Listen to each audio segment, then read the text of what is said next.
What's good, YouTube? Dom, Steven Sports Cars here. Finally back with another video. When I tell you the national hangover hits like a Mack truck, that very well might be an understatement. Adjusting back to my work schedule, my back was hurting, my knees were hurting, my neck was hurting, my feet were hurting, and my wallet was hurting. But it was all time, money, and pain well spent because I got involved in this community to make connections with people. And even though I added a ton of great cars to the collection, got some really nice deals, it was about the people. And despite this time of year, people are focusing on the baseball pennant race, football starting up again, trying to make the most of their last summer days with their friends, family, significant others, etc. I think that this time of year is special for the YouTube community, and that's for people recapping their national experience and having great discussions about the hobby. It happens every year, and it's something that I've always looked forward to, even though I haven't been attending nationals in the past. But it's been especially rich this year because I attended the national. I've done my very best to watch as many of your guys' national recaps as possible. I've been able to hear the stories behind some amazing cards that you guys picked up, hear stories between you and other fellow YouTubers, and even learn about some new channels or cards that I'm not familiar with. So that's always a blast for me, regardless. But this year, I attended the national. So when people went live or showed footage of the show floor with YouTubers or at the meetups with YouTubers, I would just see myself in the background. And even though for me, it looked like I stood out like a sore thumb just because you're seeing yourself on camera, when I was there, I felt like I fit right in. It was an amazing experience. Even during the group photo we took at the Claridge, I'm on the very far left next to Jake, Legends Never Die. In some people's photos, I got cropped out. On other people's photos, I'm like a floating head on the left side, like the Pete Rose rookie card or Willie Stargell 63 tops. And just being a fly on the wall, being welcomed in as such a small blip on the hobby radar, it really meant a lot.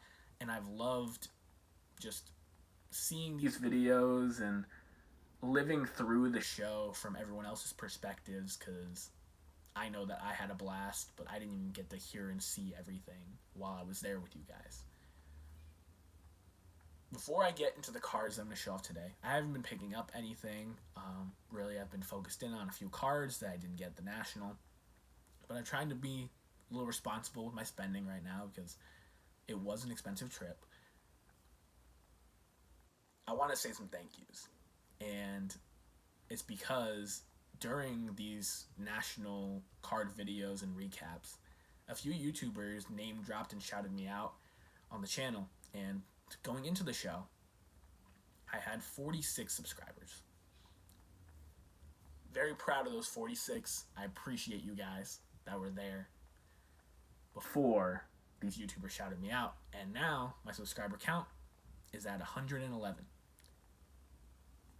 I made this channel to make connections before, during, and after the National. That was my goal. And I have been blown away with how successful that has been.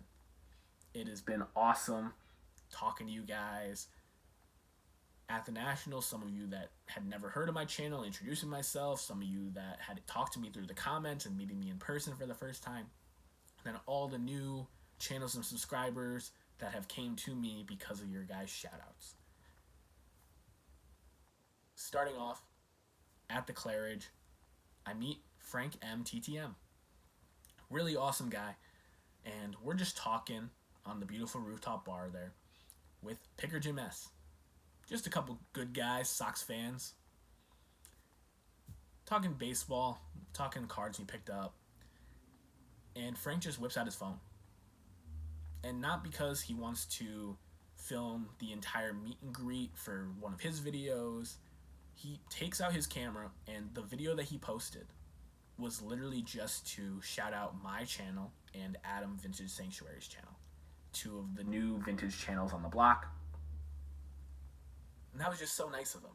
I had been talking to him for about 10 minutes, and he just wanted to do that. Frank, that was beyond nice. I've enjoyed checking out your channel.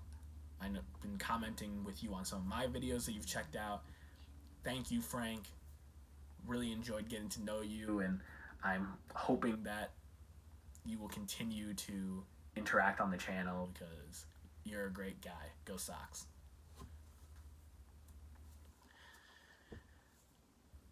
The next guy who shouted me out, Don Fields of Dreams. Talking about people who filmed during the meet and greets. In Don's video, he's walking around the table area at the Thursday night meetup, and he's talking about every YouTuber that's there. And he knows everybody's names except for mine. And when he gets to me, instead of just passing over, he says something along the lines of, I don't even know who that guy is. And I got a good cackle out of it when I was watching the video for the first time. Don, who was an amazing guy, I hadn't formally introduced myself yet at that point, and I knew that. But I just thought it was funny. Later in the video, of course, apologizes, which wasn't necessary, and says that I'm Dom Staven Sports Cards, and that he met me later, really nice guy. And Don, that was super appreciated. I would have been honored just to be, I don't even know who that is guy. Like, that would have been a cool moniker, maybe a new channel name. But the fact that Don, who's just an amazing ambassador for the vintage hobby, took the time to then correct it and shout out my channel there in like a spotlight moment, I really appreciated it, Don. I've enjoyed watching your content for a long time. As a 5'9" Italian kid standing next to probably the tallest guy in our hobby, it was really cool to like meet you and talk to you. I've been looking up to you as a collector. I got to look up to you in real life. So Don, thank you. I know that I got some subscribers because of your shout out. Next guy, been a long supporter of the channel, Jake, Legends Never Die. Me and him collect a lot of the same stuff. We have a lot of the same interests, and we have a lot of the same values in our personal lives.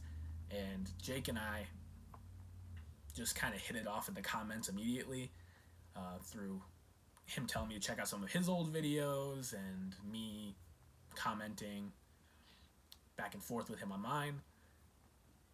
He was the first YouTuber I met when I went to the National. I noticed him right away with the big beard, and I walked up to him, waited until he was done dealing, introduced myself, and the rest is history. We hit things off seamlessly, and we've been very good friends. I appreciate your friendship. When he's talking about maybe his biggest pickup from the National, something that you don't see every day. If you haven't checked out his National recap, you need to. He's talking about all these great collectors that he talked about before making this purchase. And he drops me in there. And, man, like, you don't know how much that meant to me to be put in the same stratosphere as those super experienced, knowledgeable collectors. I know I was just a blip on the radar with that transaction, but I'm so happy that you got it. And I appreciate your friendship, man. So thank you for shouting out my channel there and talking so highly of me. I really do appreciate it, man. Next one, James Elite Hunters. And if you haven't checked out his National recap, I will stand on a hill and die on that he has the best National recap on YouTube every year. It is so well done. From the background music, the footage he gets on the floor, the detail he goes into with his pickups and the stories behind them, and shouting out so many different channels. I get new channels from his videos every single year. And he's talking about some cards that he picked up from my good friend, Brian Roth. and he told me that he says that I was at the booth, which I probably was, because when Brian was set up at the National, that would kind of be like my stop, because I wasn't really walking the floor with people for most of the show. So I would stop at Brian's booth, see how he was doing, maybe pick up some new cards, and I would do that like throughout the show periodically, and talk to YouTubers when I saw him. He's talking about some amazing cards that he picked up from Brian, and he name drops my channel.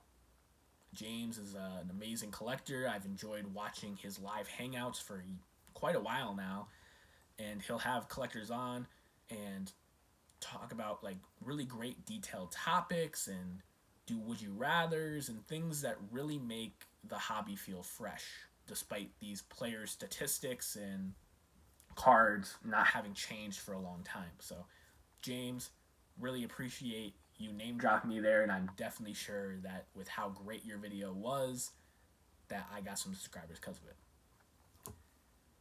Speaking of his live videos, he had an amazing one with John Mangini last night that is a must-watch for anybody who likes vintage. And John Mangini shouted out my channel. John is a collector that I've been looking up to for a long time. I've always enjoyed watching his content. He has a very thorough collection with representation from all different kinds of sets, all different kinds of Hall of Famers. It's an amazing thing. He can really open up a museum if he wanted to. It was his first ever national as well, along with me. And I was nervous to introduce myself, because he probably didn't know who I was. He recognized my channel name, and he was super nice. I was picking his brain, talking about the history of the game, having a good discourse about why certain players are hobby good, popular, or versus hobby good versus baseball good, and had a ton of great conversation with him at both meetups and at the show floor. And before he gets into his cards in his first ever national pickup video, which is why everybody clicks on that video, is what did John Mangini pick up at his first national? I bet it was some crazy stuff. I need to see it. Right before he gets into the cards, he says that he wants to do a shout out, and he shouts out my channel. It was a super big shock,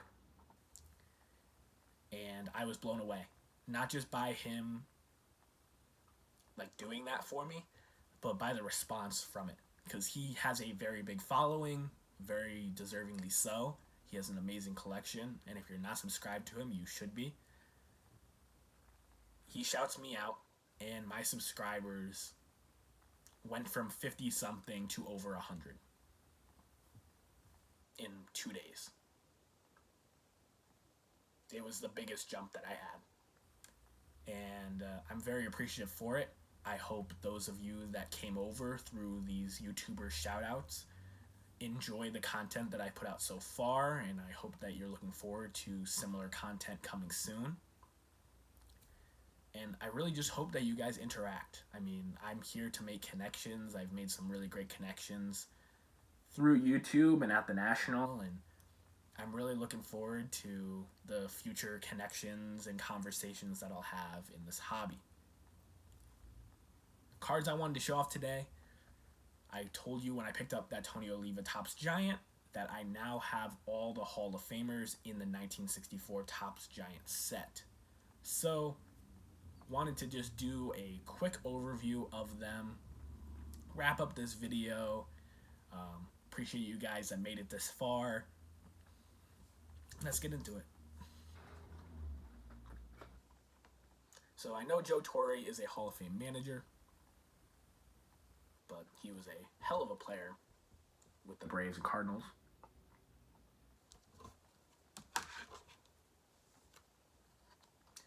Nellie Fox with the Colt 45s, chewing some chaw. Really cool one. And I love the backs on these. They have like a whole newspaper article about a big play or season or game from the player's career up to that point in 1964. Luis Aparicio with the Baltimore Orioles.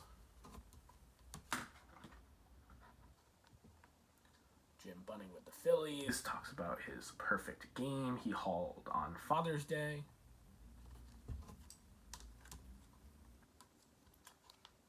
This one's a sharp one. Whitey Ford wins 10th World Series game, which is still a record to this day.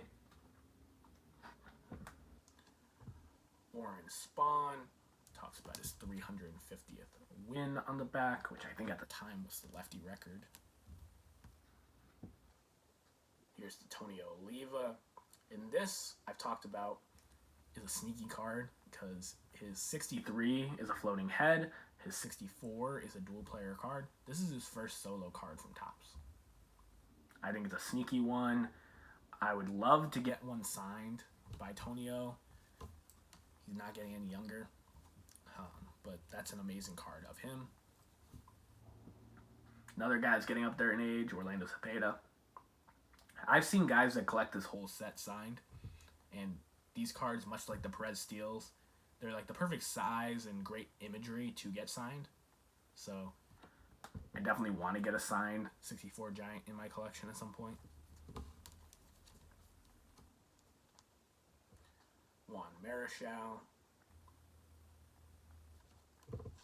talks about no-hitting Houston. Ron Santo.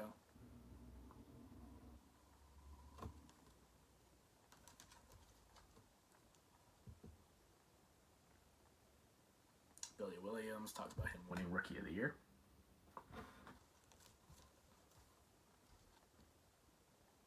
Look at that glare from Bob Gibson. Such an intimidating picture.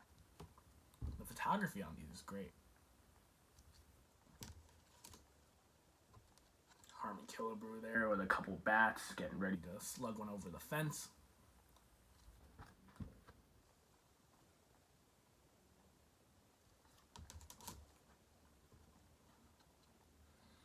Al Kaline, Mr. Tiger. Wins AL batting title.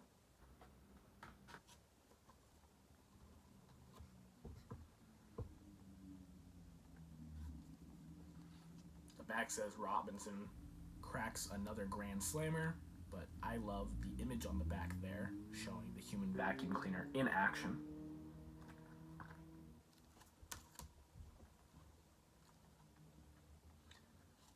'64, Frank Robinson talks about him winning the NL MVP. He would later go on to win the AL MVP with the Orioles. My guy, Carl Yastrzemski. This is new AL batting king. This was before he won the Triple Crown.